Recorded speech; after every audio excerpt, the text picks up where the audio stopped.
Sir, kanusta siya sir na 1 week siya walay visit gyud kasi na fail daw niya sir. Way gana kaon. Mao gyud po ba say gana kaon. Pareha karon akong ginamasahe. Sige kurok antiyan. Istorya po na akong mga security usay di mo bangon kapoy. Matod pa niya mo daw nay kuan. Naanad na daw siya sa iyahang kahimtang nga ublo. Nasa loob. Ublo. Mo ni sulti ublo. Sir, napa siya mga gusto ipahiwatig sa atong mga kababayan sir all over the world? Kuan lang, pasalamat gihapon siya sa suporta. Sige mo ko pangutana og na siya message kay tungod lagi pod ninyo. Salamat sa suporta. Unya ayaw na lang daw kay siya problemahan na lang daw inyong mga kaugalingon kay kung mao gyud daw ni ang destiny, mao gyud ni ang destiny. Pwede ba na ako i-question to sa balay? Yes, Oh. of course. Yeah. Naabot na ba sa iya, sir? Ako siyang gipangutana pod. Una ako lang siyang gilikay-likay kay kabalo man ka sa nasulod, di ba? Medyo depressed. So ako siyang gipangutana nga og ibaligya ba tong balay sa among lula sa dili daw to ibaligya, di sa musugot. Yan ako nang gidiretso nga imong balay diya sa Doña Luisa ibaligya ba ni tubag naman siya nganong nga baligya ba daw nga mo daw na yung pinakauna niyang balay unya si Hanilet na mo daw kaugalingong balay dako daw. So mo to yan tubag. So di daw niya ipabaligya. Pero nabaligya na ni Hanilet, ako pong gipangutana nga kung ang titulo ka kinsa murag nisulti man to siya ka Hanilet daw murag ana. Wa po ko way klaro po diyan tubag pero nabaligya na pud may mabuhat. Kasi sa pagkakaron ang among inahan si mama namo ni sulti gyud nga og pohon og kaluyan sa Ginoo makagawa siya dito na siya papuyon sa balay namo. Daghanan naman may kaugaling balay. Way balay among amahan dito pwede nang puyo sa mong balay. Sir, kay worried magud ang buong Pilipinas o mostly supported ni Tatay Digong na ang balay daw pero holds history na daw. Di ang kuan gid namo ana nastoryahan namo ni VP Inday o ni Mayor Baste na kanang balaya dili na siya actually na masulti nga kang sa among amahan. Ang tagiya na ang tiga Davao na kay nahimo na nilang adtuhanan ng lugara. Sir, nahisigutan ba ninyo sir ni Ang uyab? RD?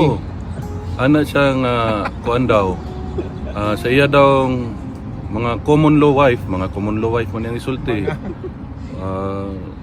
Katong kang Ma'am Jazz, ana siya nga wala man daw sila relasyon ni Ma'am Jazz kay di man daw sila igagaw. Di mo sila igsuon, so wala daw sila relasyon. So sa tanang uyab po daw niya katong sa nailhan ako nga 13 ka buok des Davao.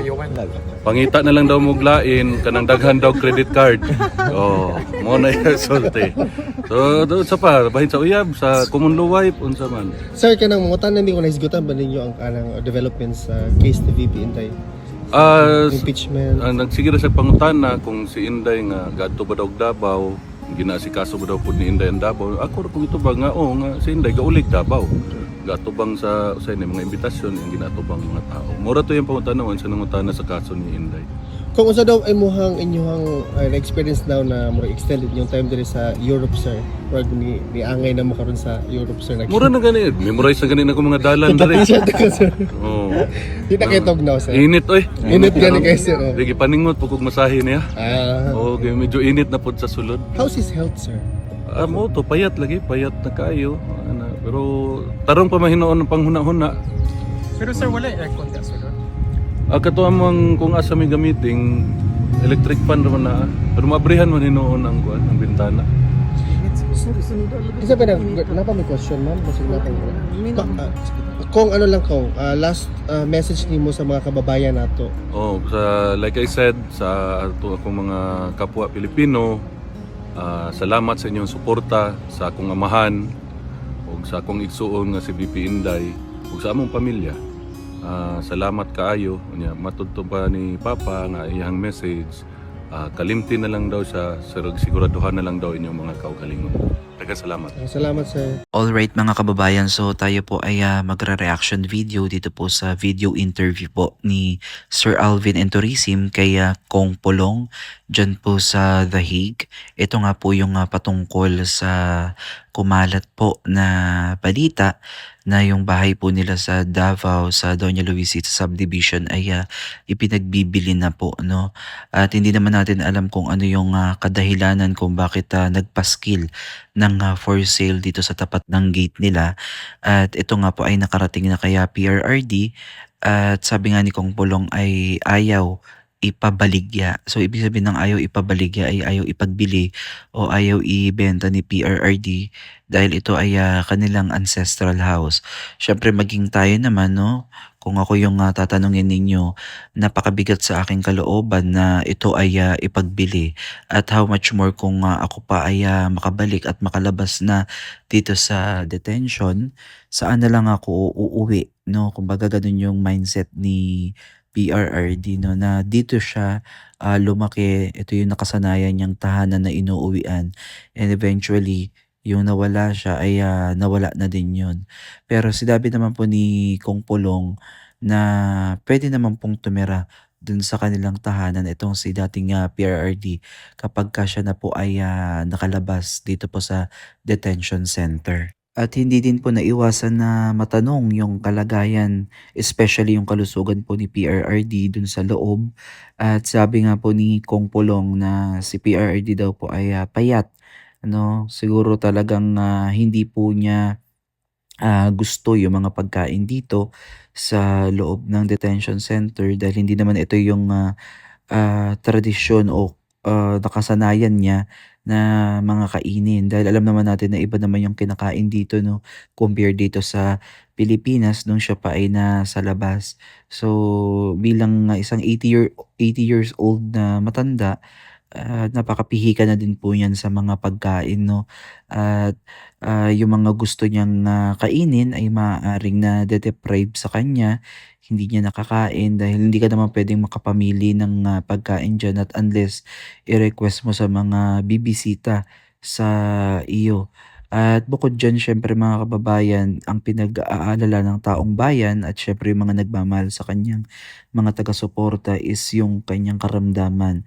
At aware naman tayo mga kababayan na napakarami po niyang iniinom na gamot at imagine, isang linggo daw hindi nakabisita itong pamilya ni PRRD dito sa loob ng detention center. Kaya naitanong na din yan kanina na ano yung naramdaman niya nung hindi sila nakabisita ng isang linggo dito sa kanya sa loob. At ayun nga po yung reply ni Kong Pulong na parang walang gana, ganyan. Parang siguro wala sa mood. Ganyan naman yung matatanda mga kababayan kapag ka, ano talaga may mga mood swing na yan. At hindi na natin minsan nauunawaan kung ano yung pinanggagalingan ng kanilang galit, yung mga ganyan ba. So, regarding naman dun sa pagtatanong ni Sir Alvin and Tourism tungkol po sa sitwasyon ni PRRD sa loob, eh, nananatili pa rin naman na in good spirit etong si Tatay Digong, no?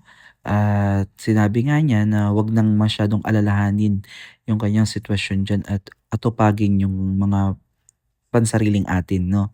At hayaan na lang natin yung destiny ang kanyang sinusunod at paniniwalaan. So ayan mga kababayan, ito lamang po yung mga ilan sa mga happenings dito sa Dahig at maraming maraming salamat dito kay